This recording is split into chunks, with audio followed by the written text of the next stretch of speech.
Good afternoon. Welcome back to the Dev Mentor Dave channel here on the Workday Recap.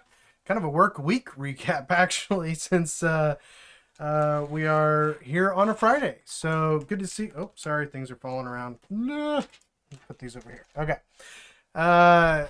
We are wrapping up the work week here on a Friday afternoon. So I apologize. I was not able to get on last night. I ended up having to take a call from a client. So hopefully that doesn't happen again this afternoon. But thanks for jumping on. Thanks for again for flexibility on that. Obviously, I know most of you guys who are typically on here are pretty kind and flexible in those situations. So I appreciate it. But finally back here in the saddle, sort of. Life is crazy. I got a big project that is really big and only getting bigger, it seems like, over the days. So lots of conversations, but it's good. It's a good project. And then I've got several others. So that's one thing about management. You get spread a little thin over lots of different things usually. Even if it is one like big application, you can often get spread over lots of different pieces of it. And we're a smaller dev team too, so that makes a difference as far as what everybody can do and all that jazz. So anyway, glad to see you here, Dan. Thanks for jumping on. Welcome.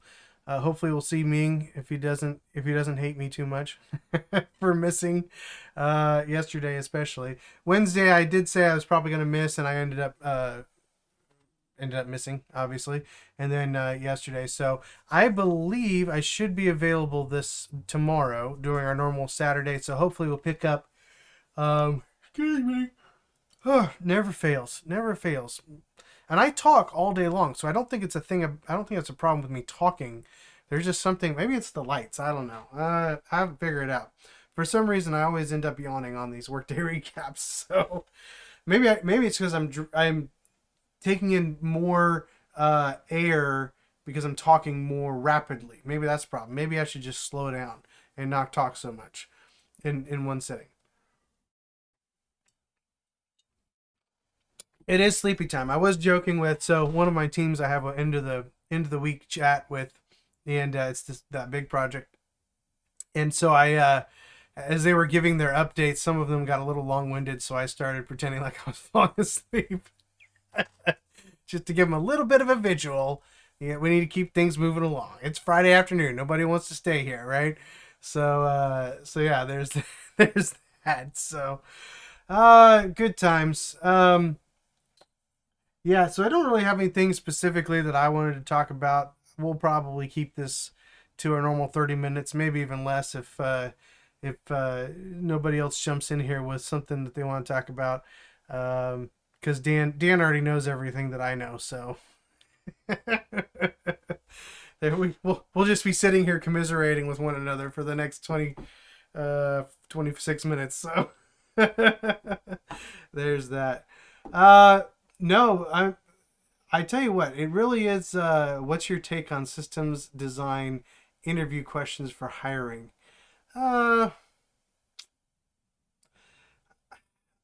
I'll be honest with you. I'm just, unless you are concerned about somebody's experience. So part of the nice thing about my current role especially is we only hire senior level developers, and you can usually tell pretty quickly if somebody's a senior level developer or at least a mid-level developer by how they talk about what they've done. I've even had I don't have it on the screen anymore. He was asking, what's your take on system designs, interview questions for hiring? I don't remember if I read that or not. Anyway, I just feel like technical questions are fine, and even philosophical questions are fine.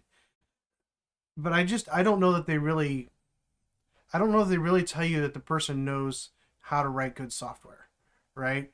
And I think that somebody being able to actually talk through, I just don't know. I don't know if you need to do all that. In my experience, we haven't had to. Dan says, we've talked a lot about other places, their interview process. What is your take on interview process for trying to figure out whether someone is a senior dev? So for me, it comes down to what have they experienced. So when you ask somebody, tell me about your career, right? It's not necessarily how many places that they've worked, or how many languages that they have accumulated, or worked in, or have knowledge of. um, it's not necessarily that. It's more about how do they talk about it. How do they like? Do they just kind of gloss over? I know this. I know this. I know this, or do they or can they talk in detail about what they've done? For example, I've interviewed people who will tell me that they've worked on certain types of projects. But when you ask them details about the project, you find out very quickly that they only built like one little piece of it, and it may not have been a real important piece of it, so they were on some, big project that might be popular even. But can they talk about the details that they worked on? Can they talk about the difficulty that can when they talk about things that they struggled with? Are they things that newer devs are going to struggle with, or are they things that you know are complicated? Are things that maybe I don't know the answer to, right? So if I've got developers that work for me on different projects, and they'll talk about some of the work that they're currently doing, and it's like way over my head because it's stuff that I've never dealt with, and it's stuff that they've had to research, and hearing them talk through those processes of this is this is how I figured that out, right? Like I didn't know how to do, video, uh whatever it's called. I can't think it. My mind just went blank now. Compression or something like that, right? So I don't know. I didn't know how to do that, but I learned how to do that so that for this project because we needed it for doing this specific thing, right? So um, the more they can talk about the complexities of the application and the things that they struggled with and how they overcame them, I feel like generally I can tell if somebody is junior or mid or senior based on how they talk about the work that they've done. Typically, if they can't go into detail on it, um, or if they are mostly front end, a lot of times, and this isn't completely fair, but a lot of times a junior dev is going to be stuck mostly on front end development. And so if you've got somebody that only has front end development, they didn't actually deal with the back end, um, and you couple that with the reality that they can't really talk a whole lot of details. Like, for example, let's say they only have done mostly some basic component creation, and they didn't deal a lot with hooking up the front end to the back end. Like, depending on what you're looking for, if you're looking for a front end dev, that may signal somebody that's probably more junior, because a front end dev for an actual full front end dev needs to be able to do more than just HTML, CSS, and a little bit of JavaScript, just enough to build a component in Vue or React or something like that. You want somebody who's probably dug into Next.js or Nuxt, or has had some sort of experience like what we're doing in our project with Inertia and Laravel, and putting those things together, right? So for me, because there's so many different ways to cheat when it comes to um, doing projects, when it comes to doing tests, when it comes to even answering interview questions, that are much more like technical questions. Um, Especially now, there always have been ways to cheat, but especially now, with AI, like those things are much easier to make stuff up that you did not actually do, right? It's a lot harder. I mean to cheat on those types of questions, right? Because those answers are generally much more objective. Um, Code is more objective, and so I think Yeah, a lot of it is. So Dan says, it sounds like you just talk to them and use your personal BS meter to make a decision. You go with your gut. How many rounds of interviews does it take to know what your gut says and decide to hire or not? Uh, so yes, I think to a large degree, yes, but it's not just a gut thing. It's also a, can you talk about what you really have done? Right. So maybe I'll pull something from one of your resume items and I'll be like, tell me what you were working on here.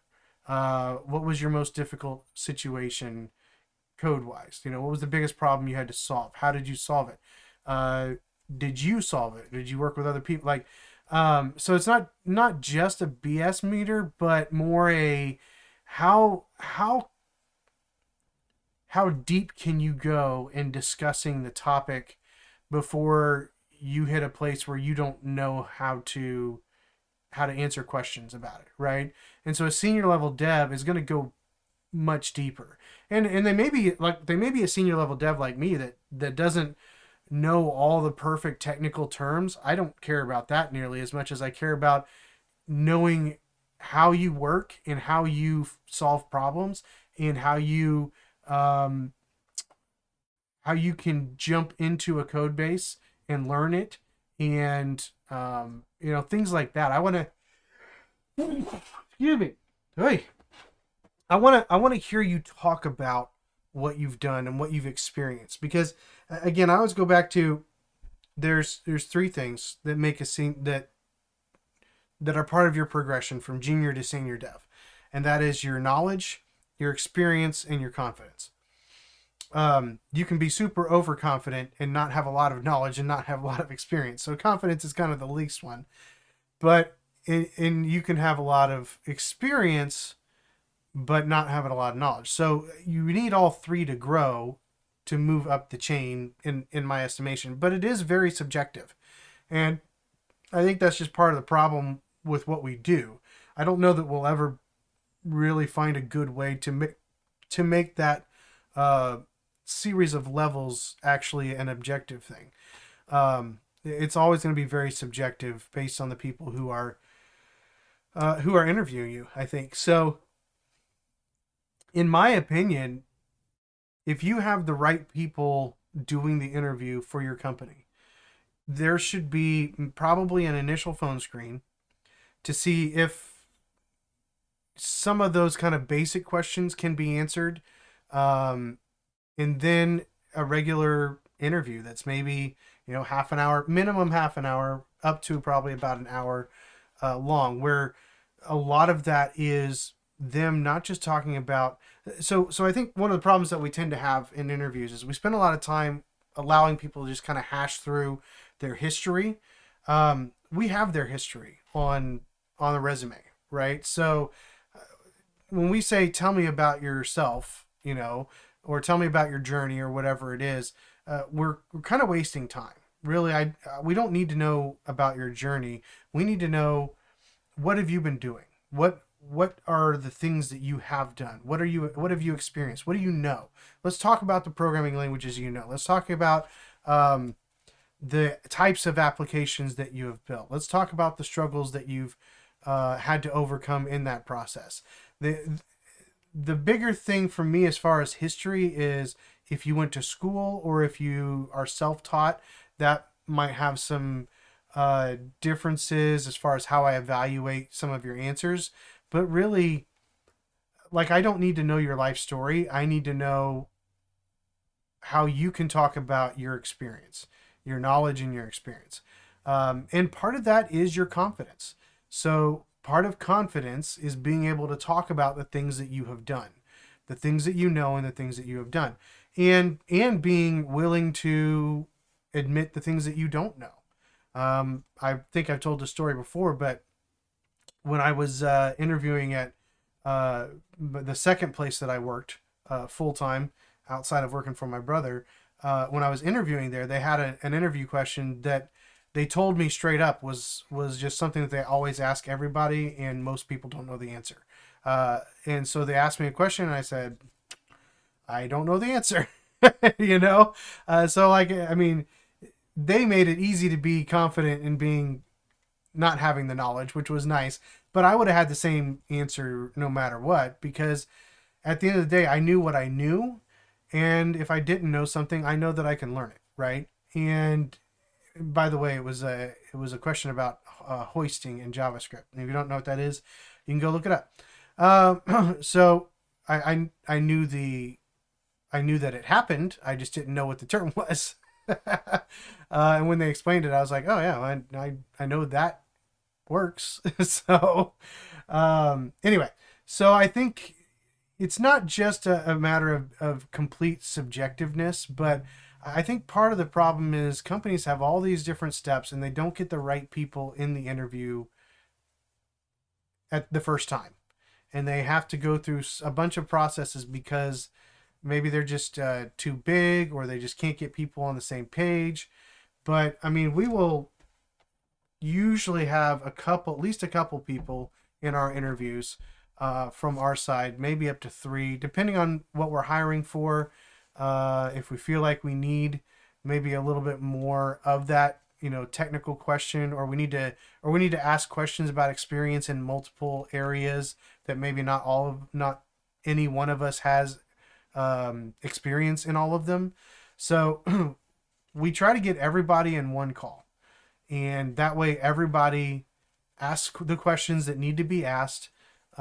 We get a feel for the way that a person approaches situations and scenarios and code and what they've learned and how they can articulate it. And then if there's, obviously if there's multiple of us, we'll have a discussion later. But generally we've been pretty good at finding people that fit what we're looking for. And we haven't had to do take-home tests, and we haven't had to do leak code exercises, and we've been pretty successful with it. So I think, again, not every lead dev is a good interviewer. So that's why I think you have to find the right mix of people in most places that can give you all the pieces of the puzzle for evaluating someone. And there might be positions where you do need more of that tech conversation, right? So I'm not saying throw those things out the window because they're useless. I mean, we have had in the past a much more technical role, and so one of our directors who was overseeing that project actually gave a much more technical part of the interview, and then we had kind of our other normal interview process as well. So I think. And I think part of the issue too is just not going into an interview with the assumption that you've got multiple people interviewing for the job. Like when we do an interview, we're kind of assuming that this is somebody that we're probably going to hire because we need to hire somebody, and we're looking for a reason why they probably would not be a good fit. Whether that's based on their technical skill level, the way that they communicate about that, or maybe just, a feeling based off of, I don't think they'll be a good fit communication wise, lots of different reasons why somebody may not be a good fit. We're not comparing one person to another. And so I think, Dan says, how do we return to sanity with interviews? In my opinion, it should be fair to have 2 rounds, 1 meet and greet, 1 technical discussion, and then either offer or let them loose. I don't know what your thoughts are. I think 2 is definitely max for me. And I can see potentially, I would reverse those. Because I think if you need a technical discussion, I think that's probably going to be more important than the meet and greet, glad hand, how do you fit type conversation. Because I think more people can fit in more places than we give credit for. People are fairly adaptable, and I think if you've got people who are technical, teams can absorb people who are maybe a little bit different. I've seen that happen. We've had some interesting characters in some of the teams that I've worked on, and the team morphs. A culture morphs over time depending on who you hire.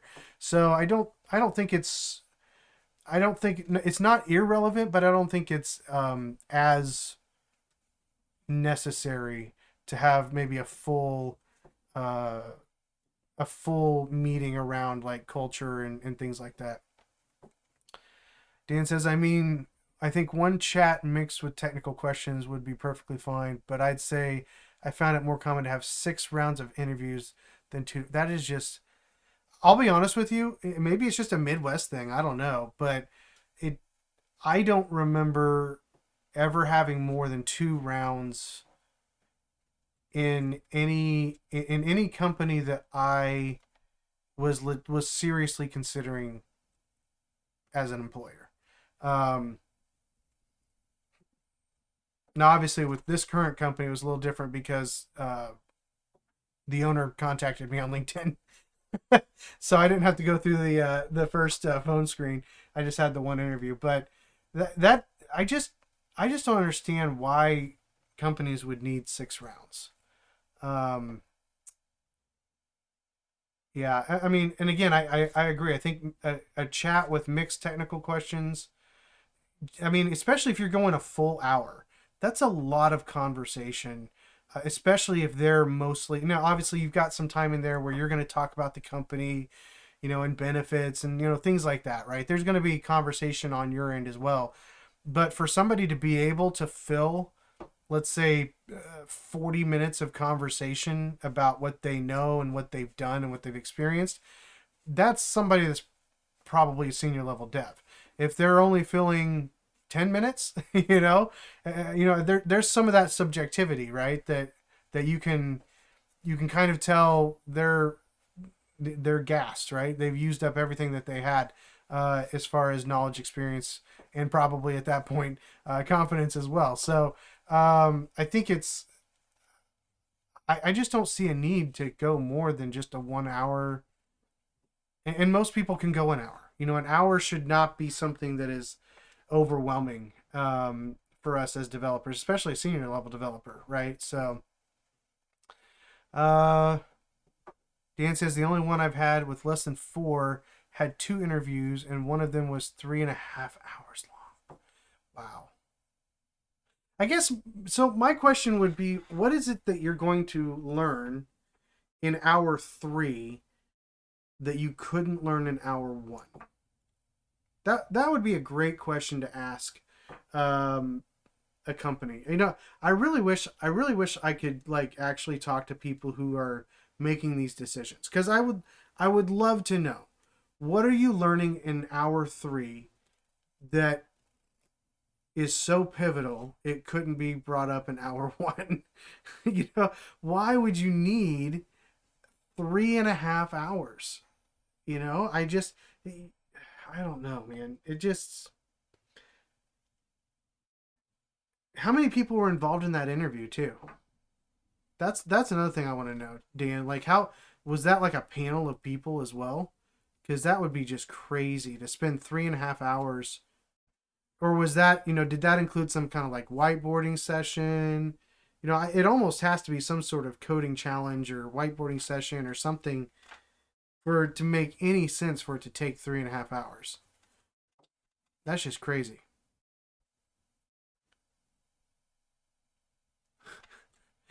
They essentially made their 4-stage interview process into one interview. People came in and out. There were 2 people for 1 hour, 2 people for hour 2, and 2 people for hour 3. Yeah, I mean, I just don't know. Like, what? How many questions? Like, why can't you ask those questions? And so to me, that's a problem. That's a problem, right? So 6 people. Why do you need 6 people to hire a developer? What is so important about the job that they need 6 different perspectives on the developer and what they're doing, what they're going to do? Like, that just, I just don't. It doesn't make any sense to me. And maybe, maybe it's because I'm not in the corporate world. I don't know. 7 if you count the initial conversation engineer.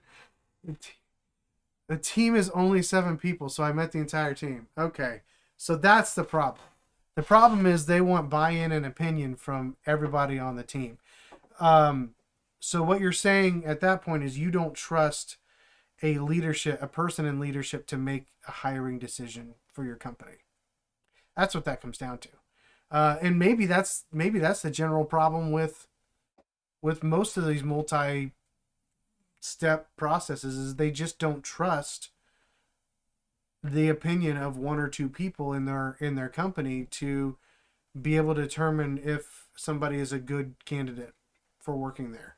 Um, that's the only thing that I can think of because I've heard of situations where people meet the dev team and then they meet HR in a different interview and then they meet like the CEO or the CTO in a different interview, and it's like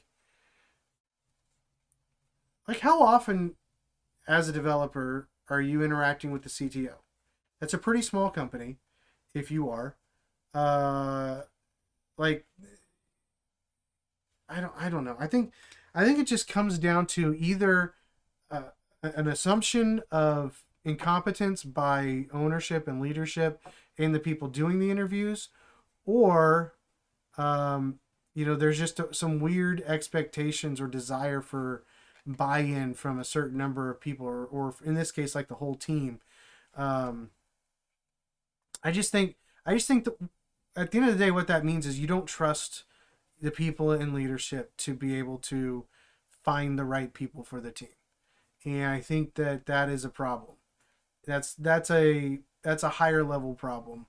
Um, I mean, one of the things that I appreciate about where I work is that they, uh, the ownership and the leadership, like they trust us, the people in my role to do those types of things, and they trust our opinion on that stuff, and they trust our decisions about whether or not we want to hire somebody. Um, I I I think it just may just come down to that. I think it just comes down to do does the company have trust in the people who are making the hiring decisions? Does the company have trust in the people who are doing the interviews? And I think the systemic problem is that they don't. Um, they for whatever reason, maybe it's just a multi-level bureaucracy, and they don't know those people. They don't um, maybe even have any contact with them. Like that's probably one of the reasons why I enjoy smaller businesses too. Is that I get to know everybody. I know almost everybody on our team. Now there are a couple people who are remote that I don't really interact with, but I know almost everybody in the company. And we're a growing company, not leaps and bounds, but slowly, right? So I like being able to have that type of impact and interaction.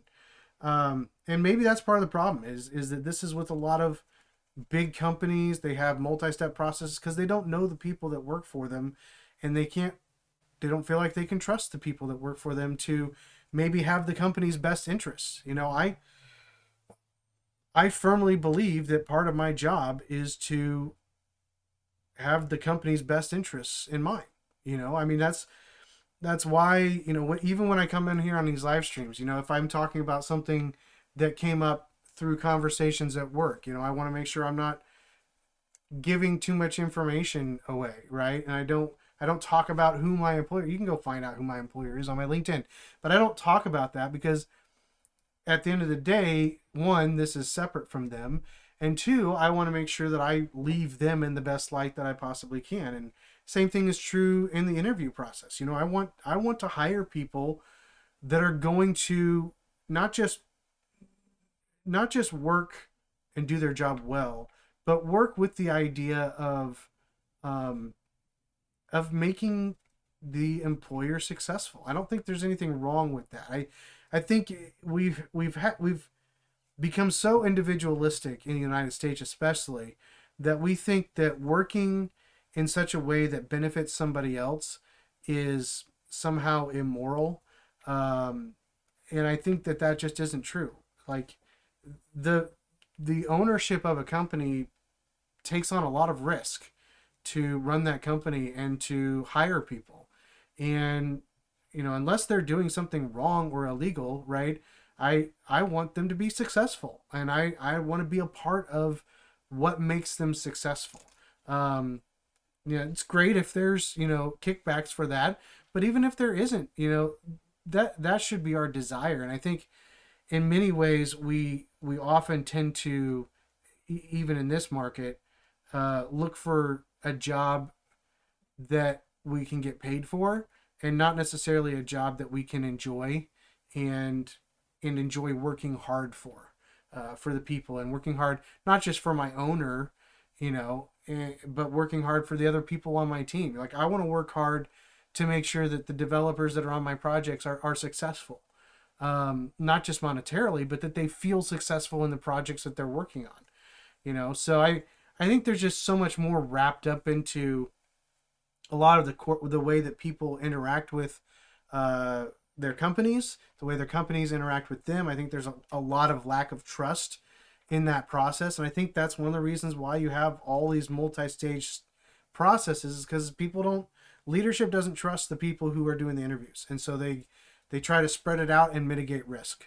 I really believe that that's the issue, and I don't know that there's a great way to solve that other than employees being trustworthy and employers being trustworthy. And a lot of times that's just, especially when you get really big and really big corporations, a lot of that type of leadership and that type of followship really gets thrown by the wayside because of the corporate nature of large companies. So anyway, I don't know if that helps you at all, Dan, but that's my opinion. So I just I think at the end of the day, it just comes down to loyalty on both ends and trust. And companies don't trust the people who are interviewing for them. So go ahead and take care of that. Yeah. Let me. I can probably write a book about it. Let me get with ChatGPT. We'll put a quick book together and sell it, and and then retire. I don't think I retire. I don't know if anybody would even buy that. So there you go. The problem with modern day interviews, it all comes down to lack of trust. Well, I just gave the whole book away, so there you go. Anyway, all right. Well, thanks, Dan, for jumping on and for the conversation. And I will don't put that on the jacket. I'll see you guys hopefully tomorrow. I believe I should be able to be on tomorrow. I don't think there's anything in the way. I might have to push it back a little bit. It'll just depend. There are some things going on, but I think I should be good. So I will plan on being here at 10 o'clock tomorrow, 10 to noon most likely. So here for a couple hours to take a look at our project that we've been working on in Laravel and Vue. Oh, there it is. It's back. Okay. So have a great day. If I don't see you tomorrow, have a great weekend, and I will catch you all back here on the Workday Recap on Twitter and on YouTube, 4 p.m. to 4:30 p.m. Monday through Friday. So thanks again for jumping on. I will see you all later.